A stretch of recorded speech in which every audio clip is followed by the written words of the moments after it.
new distributors orientation. Anyway, before I begin, many people ask me why I chose MLM industry to make it a full-time career over my profession as a computer engineer.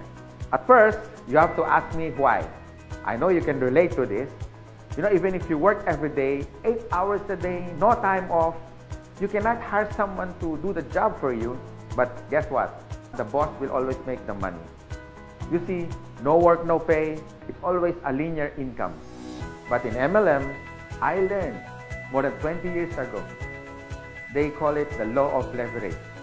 Or in other words, multiplication of time through others.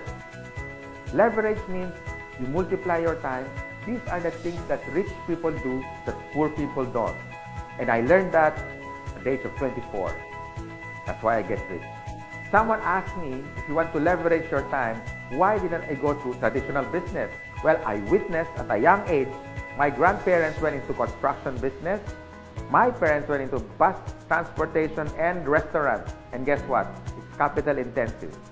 And other than that, you need a lot of experience to begin. And of course, there is so much risk. It's too risky. In traditional business, you always need a big capital. What if your neighborhood has a bigger capital, like if you have a sari-sari store, a small store, and then one day Shoe Mart came along in your area. So what happened? Small fish eaten up by a big fish.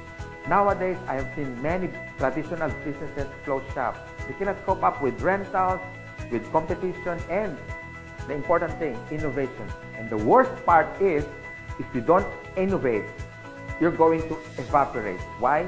Because here is the trend. You can do business locally, but expand your market globally. Because nowadays, online is the thing. If you don't do that, soon enough, your game is over. But most businesses that went online survived. Now, I'm going to share to you my 24 years experience in this MLM industry. And this is what my presentation is all about. So what's the beauty and potential benefits of being involved in MLM industry? And here's the good news. You can start part-time. I started part-time, and most people that I met who became successful in this marketing business started part-time. And you can start small, a little about $300 to $400 to begin. And here's the encouraging part. Me and my business partners will guide you from how to get started to your success for free. Here are some tips for you to become successful, like my top 20 business partners did on their first 3 months. First tip, you have to overcome your fear and your doubts, because these are the killing machine inside of you. I guarantee that. How to overcome fear and doubt? By studying the facts. Our CEO has been awarded the top CEO of MLM in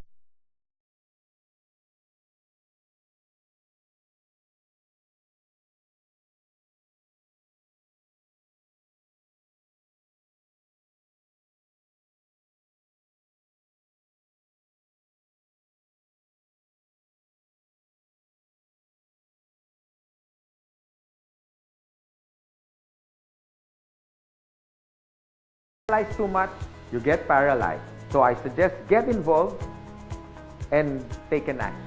Tip number 2, you have to take care of your attitude. For me, it's 80% attitude and 20% skills. Based on my experience and based on what I witnessed with the top 20 distributors, they have this good learning and listening attitude, or GLLA. You need to listen to your mentor and the professors in this business. You have to humble yourself and learn the basics, because we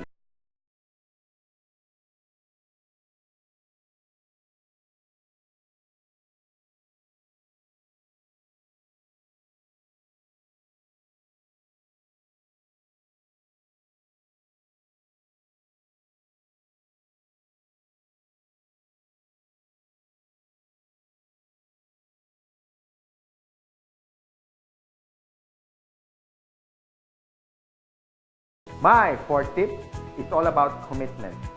You can try, you can do your best, or you can do whatever it takes. But what's worked for me and even for the top distributors and your mentor as well, they have this whatever it takes commitment. It's a guarantee for success. And my fifth tip, be prepared for discouragement. Some of them are your relatives. Surprisingly, they are your close friends, co-workers. I mean, they're everywhere. But here's my formula that worked for me. Apply the SW3 next. Some will, some won't. So what? Just go to the next. Move on. My sixth tip for you to succeed, always maintain that enthusiasm. Be excited. To get involved, always be enthusiastic with the product, with the company, and to your dreams, because one day they become a reality. And my seventh tip is all about focus.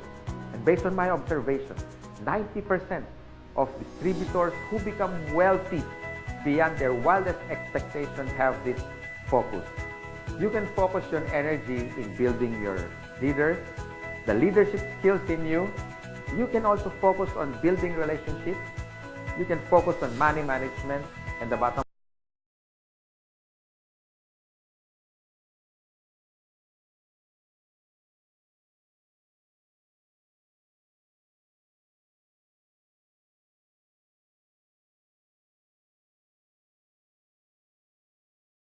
and this is my effective tip for you to succeed. You have to have a goal. So it's all about goal setting and be smart. It means specific, measurable, attainable, realistic, and of course, it has to have a time bound. I would suggest make a dream board because you are now practicing the law of attraction. Always remember, a goal is a dream with a deadline. By following my useful tips, I know one day